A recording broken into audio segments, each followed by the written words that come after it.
Meus irmãos, bom dia, graça e paz. Vamos continuar o nosso estudo na carta de Tiago. Nosso texto de hoje é capítulo 1, versos de 2 a 8, quando ele vai tratar do assunto de provações. E vai falar sobre tentações também, e que nós possamos aprender a razão de tudo isso, né? Nunca as coisas acontecem de graça na nossa vida ou por acaso. Tem um irmão na fé que ele não usa o termo coincidência, né? Ele usa o termo Jesuscidência, que tudo está debaixo do controle de Deus e tem um propósito definido na nossa vida. E assim é. Quando ele fala aqui das provações, e a gente pode ver que essas provações, elas vêm sobre todos os cristãos. Não há como escapar disso.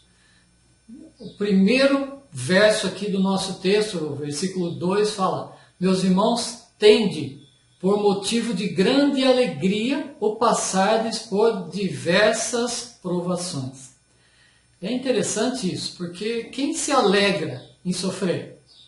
Tem que ser masoquista, né? Segundo o mundo, quem gosta de sofrer é masoquista. Mas segundo a ótica de Deus, o cristão, quando passa pelo período de provação, ele deve gerar no seu coração um sentimento de alegria, pelo conhecimento de que essas provações vêm da parte de Deus para transformar o seu caráter, para transformar a sua vida, para moldar o seu coração segundo a palavra e a vontade do Senhor. Então, essas provações podem vir de algumas fontes diferentes. No caso, por exemplo, de Abraão, ela veio diretamente de Deus. Deus o chamou para sair da sua terra e ele obedeceu. Deus pediu em Gênesis 22 que ele oferecesse o seu filho e ele ofereceu. Isso é uma provação vinda diretamente de Deus. Foi Deus quem ordenou para provar a fé de Abraão. Depois nós vemos, no caso de Jó, essa provação veio de Satanás. Deus permitiu, mas foi Satanás quem trouxe aquele sofrimento na vida de Jó, e Jó não tinha a menor ideia porque ele estava passando por aquilo, mas Deus sabia, e no tempo devido Jó também iria descobrir.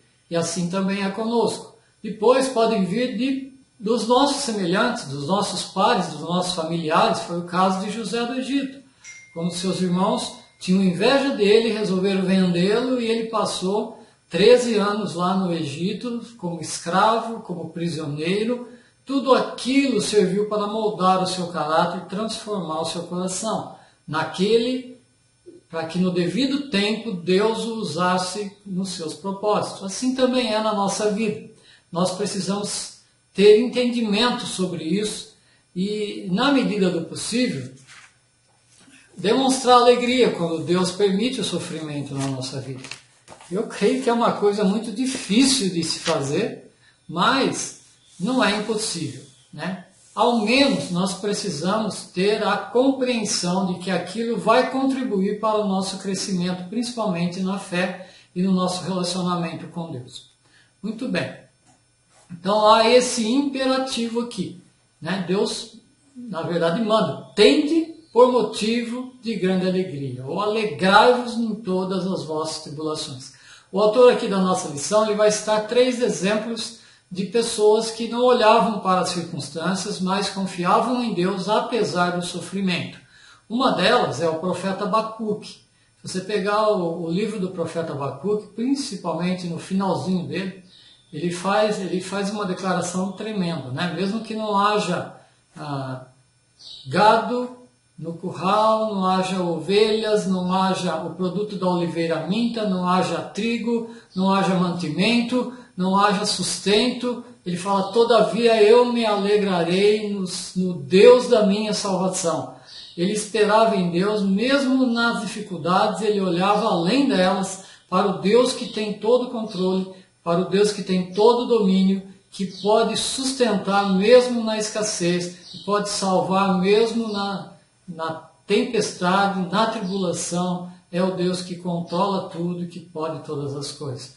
Quando nós colocamos a nossa esperança nele, a nossa confiança nele, nós somos felizes e temos paz no nosso coração e podemos nos alegrar mesmo apesar das dificuldades. Outro exemplo que ele dá é o do apóstolo Paulo, né? Que passou por muitas tribulações no seu ministério, mas ele sempre praticou, ele exerceu o seu ministério com muita alegria. Ele sempre falou de alegria, principalmente quando ele fala lá em Filipenses, né? Ele fala: alegrai-vos no Senhor. Outra vez digo: alegrai-vos. Ele se alegrava, ele tinha prazer em servir a Deus. Nós vemos uma série de coisas que aconteceu com ele, especialmente o episódio do espinho na carne, quando ele fala: eu pedi para Deus tirá-lo, mas Deus não tirou, então eu vou me alegrar na fraqueza, porque quando eu sou fraco, aí eu sou forte. Ele reconheceu que aquele sofrimento vinha para o seu próprio bem. E assim é com todos nós, em todas as áreas da nossa vida. Depois ele vai falar sobre o exemplo do próprio Jesus. Jesus é conhecido, principalmente lá na profecia de Isaías, como homem de dores, que sabe o que é padecer, aquele que sofreu rejeição, sofreu perseguição, sofreu a crucificação por nós, mas Jesus sempre serviu com toda alegria.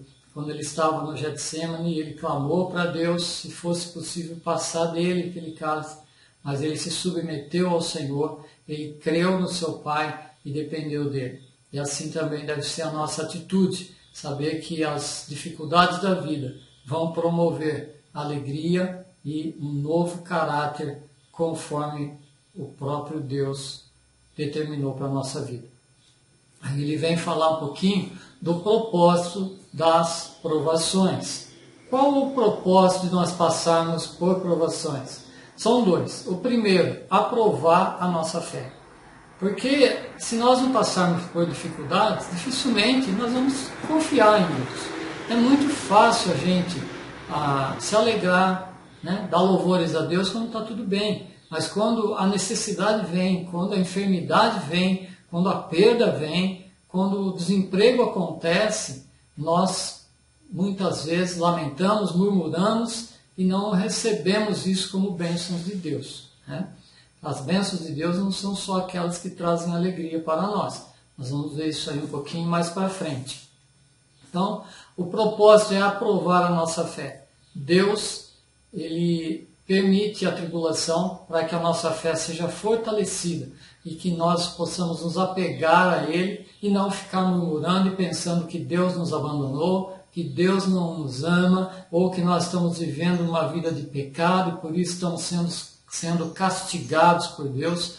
É certo que as consequências do pecado vão sempre nos alcançar. Isso não tem como fugir, mas elas vêm como disciplina. Elas vêm como um ensinamento de que tudo aquilo que nós plantarmos, nós vamos colher. Então, semeie para a graça de Deus, semeie no Espírito, semeie para louvor, semeie para que Deus possa trazer sobre a sua vida alegria verdadeira, paz e recompensa. Segundo motivo para as provações é justamente a moldagem do nosso caráter.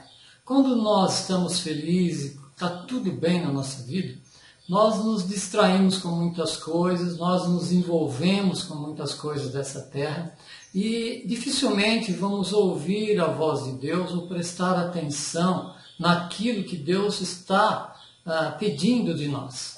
Quando o sofrimento vem, quando a enfermidade chega, quando a tristeza nos abate, nós nos apegamos mais a Deus, nós ficamos mais sensíveis e abertos para ouvir a voz do Senhor. E é nesses momentos que o Espírito de Deus nos molda e transforma o nosso caráter. Então a transformação do caráter não está vinculada ao grau de tentação, ao grau de provação que nós temos recebido, né? Tentação é outra coisa, mas as provações, por mais duras que sejam, não são elas que vão moldar o nosso caráter, elas vão ser apenas um meio para o Espírito de Deus nos moldar, e Ele usa essas ferramentas para nos transformar, para polir o nosso espírito, a nossa atitude, para reagirmos e agirmos conforme a vontade de Deus. Então é o Espírito de Deus que usa todas essas coisas para trazer aos filhos de Deus crescimento na fé e crescimento espiritual. Agora, o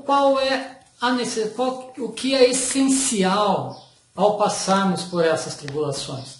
Quando nós estamos enfrentando tormentos, quando nós estamos nos desertos, né, que é outra palavra usada no ensino bíblico, né? Deus nos chama ao deserto, Deus nos prova no deserto. O deserto é um lugar de solidão, é onde nós podemos ouvir melhor a voz de Deus. Quando Deus nos leva para os desertos da vida, o essencial para nós são duas coisas. Primeiro, é ter sabedoria e aplicar essa sabedoria, agir baseado na sabedoria vinda do alto. É uma das coisas que Tiago coloca aqui. Quem precisa então de sabedoria, eu falo, eu não tenho sabedoria para lidar com isso. Ora a Deus e pede com fé. Ele fala, Deus dá liberalmente, Ele não dá apenas por gotículas, né? A conta-gotas, Ele derrama. A Bíblia fala que todas as bênçãos de Deus são abundantes, são derramadas na nossa vida, porque Deus nos quer transbordantes, Ele não nos quer vazios. E assim é com a questão da sabedoria. Se você não está tendo sabedoria para lidar com essas situações na tua vida, ora para Deus e pede sabedoria para que Ele possa te dar essa sabedoria e você saber lidar com essas situações. Ele vai falar da sabedoria na vida de Jesus. Ele dá 3 exemplos de Jesus usando a sabedoria. O primeiro deles é ao ser tentado pelo diabo em Mateus capítulo 4, depois que ele foi batizado, sai da água, ele é levado pelo Espírito de Deus ao deserto para ser tentado. Durante 40 dias jejuou, não comeu nem bebeu, teve fome e foi tentado por Satanás. Nesses episódios, ele usou de sabedoria, buscando a palavra de Deus como resposta à tentação. Quando nós somos tentados, nós devemos recorrer à palavra de Deus com sabedoria para poder resistir e lançar fora os dardos do inimigo. Essa é a sabedoria que vem do alto. Depois, Jesus usou de sabedoria quando ele foi arguido, né, pelas autoridades judaicas sobre a autoridade que ele estava fazendo aqueles milagres e pregando a sua doutrina. E ele então responde com uma outra pergunta: o batismo de João é do céu ou da terra? Para que eles pudessem se posicionar. Como eles disseram que não sabia, Jesus também não lhes contou. Então ele foi sábio para mostrar que quando a obra vem de Deus, não há como ser contradita, não há como contradizer a obra de Deus, a vontade de Deus, ela vai ser estabelecida. E o reino de Deus já foi estabelecido e será literalmente durante o milênio. Depois, a terceira vez, ele vai falar da sabedoria de Jesus quando foi interrogado pelas autoridades romanas, né, sobre as acusações que o Sinédrio tinha para tentar crucificá-lo. E Jesus então se mantém em silêncio. E a Bíblia mostra que esse silêncio dele foi o mais alto exemplo de sabedoria, porque ele também precisava cumprir a profecia de Isaías, que diz que ele, como ovelha muda, não abriu a sua boca e foi levado ao matador. Então, esses são exemplos de sabedoria que a palavra nos dá aqui, né, que nós temos que seguir. Que na nossa vida a gente possa aplicar esse tipo de coisa. Nós temos daí o desejo de servir a Deus, nós desejamos andar com Deus, mas quando a dificuldade vem, parece que nós perdemos a visão, parece que nós perdemos o chão, parece que nós nos sentimos sozinhos. Pelo contrário, meu querido, saiba que Deus está monitorando cada provação que você tem passado. Talvez você esteja nesse momento em meio a uma grande tribulação, talvez pela perda de um trabalho, talvez pela perda de um ente querido, talvez pela quebra de um relacionamento, talvez por uma enfermidade, não importa. Saiba que Deus está usando isso para transformar a tua vida.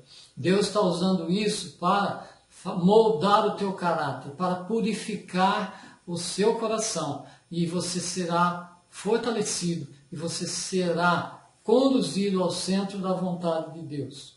Nós sempre devemos buscar a Deus para encontrarmos força, para encontrarmos o refúgio, para encontrarmos a saída e a solução para todos os problemas da nossa vida. Tiago está falando aqui. Depois ele fala de tentação, que Deus não tenta ninguém e nem pode ser tentado pelo mal. Deus é Deus e a tentação vem da nossa própria corrupção, dos desejos íntimos do nosso coração e que elas são contra a vontade de Deus, que elas querem nos levar um convite para que nós pratiquemos o mal e envergonhemos o nome do Senhor, mas a provação ela vem para nos moldar, para nos purificar e edificar, fortalecer a nossa fé. Então que a gente possa distinguir entre uma coisa e outra e saber que a tentação está sob o nosso domínio, porque a palavra de Deus diz que nós não somos tentados além das nossas forças.